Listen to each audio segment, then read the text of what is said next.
Let's look ahead to your next 12 months.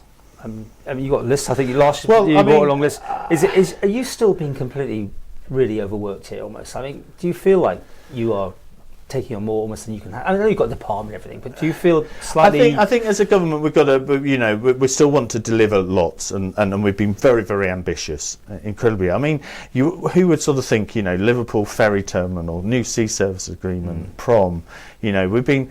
Market Hill and so forth, and that's not counting the other things that we're doing that we're progressing, which is the active travel, which is the electric vehicles policy, getting 30% of our vehicles, and we haven't even spoken. Buy a new one though, can you? On the other man and get the discount. You have to buy it through a wiggle-wiggle situation through the UK. Yeah, but our strategy is trying to sort of address that. But we haven't even talked about housing, and for example, if we take Clackvane, that's coming on stream.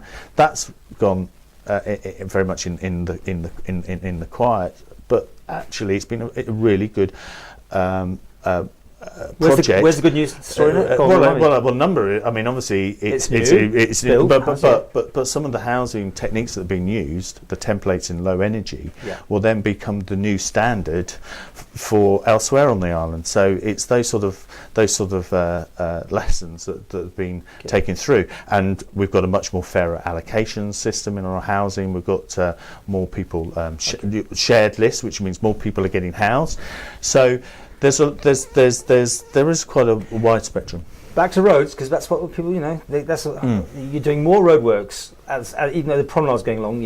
As we're recording this, by the old police station up to Ridgeway Street. Was that a really good idea? I mean, wasn't that delayed as well from some other time? Or why would you want to do it at the same time? Well, are you talking about Market Hill? Yeah. Well, Market Hill actually, I think, as we mentioned before, we're actually seeing lower traffic along the prom. So actually, this fits in quite well. But remember, the strategic is to link up the two both from the prom into the harbour and provide that sort of gateway. If you like, at the moment you sort of go through one barrier, then another barrier, and it really is about doing that. And as I said before, we've had £80 million investment that we need on our road network on the island, and we haven't gotten anywhere.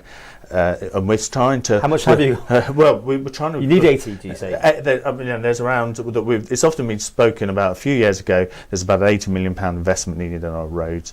There was a cut back in 2008.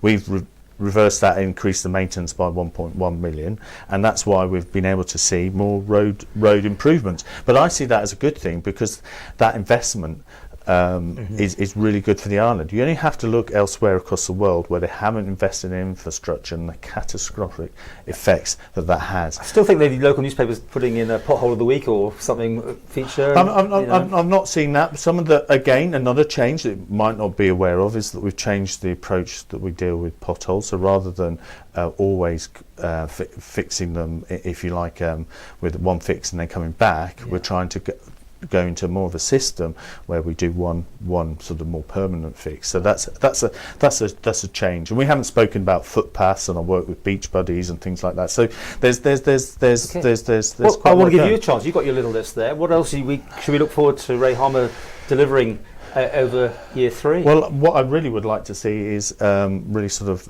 making good ground on, say, the prom, the Liverpool ferry terminal, the footpaths and things, and also, there were, locally, let's get this sewage plant built and moved forward and things like that. How is that doing?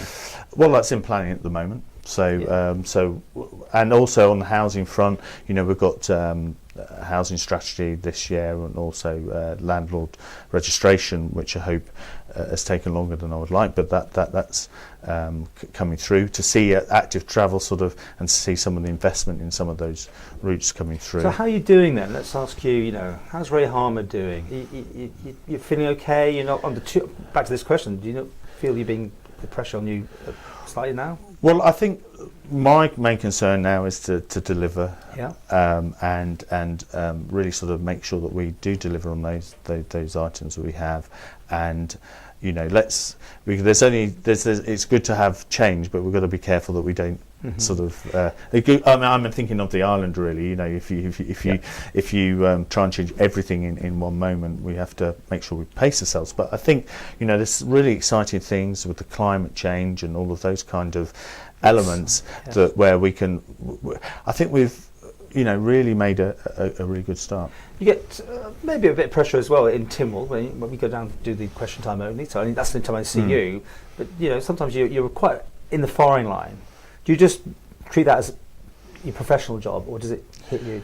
Well, I think everything does have an effect. I mean, it'd be silly to say that things don't have an effect. But for me, the most important thing is about doing those things for the island. So, for example, when the prom's finished, it will be amazing for the island, and that's what I focus on, is those really positive things. I suppose I'm getting at, do you want to see it through? Do you want to stay where you are, or would you like a little jiggle around if the one came up? No, I'm very happy, but we'll see. I mean, what happens? You know, for me, it's about just it'd be so good to see, you know, all of these things finished, you know, as I say, the prom, the ferry terminal, actually, you know, to think that like we have with the Sea Services Agreement, which is a huge thing that's sort of bugged previous administrations for many years, and to actually see that I see a spark in your eye there, that's good. Yeah.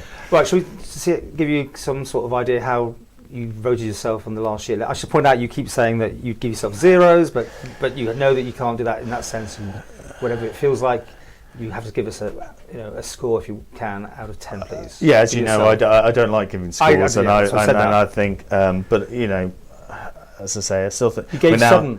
I think it's still more or less. We're in the delivery. I appreciate it, you know, it's difficult. You know, we're going to have, particularly with the prom and with all of those things, but I still think, you know, we're actually moving forward and getting there. And to the government, the Quayle administration, is it still a talking shop, or do you think again it's delivering on what it set out to do? Yeah, I mean, if you I know you're inside a tent, but yeah. But I mean, obviously there is issues and things. You know, they're not everything is. It'd be stupid to say that things 100%. But you know, you only have to look at tax allowances as the way they've increased. The more money for schools. You know, the student awards and so forth. All of those kind of things are really sort of huge. Home affairs and road safety. So at the moment, I think it's been very good. And you'd give it what then? I can't remember what I gave it. 8, a similar score this year. In Coman, you feel it's working? Yes. Yeah.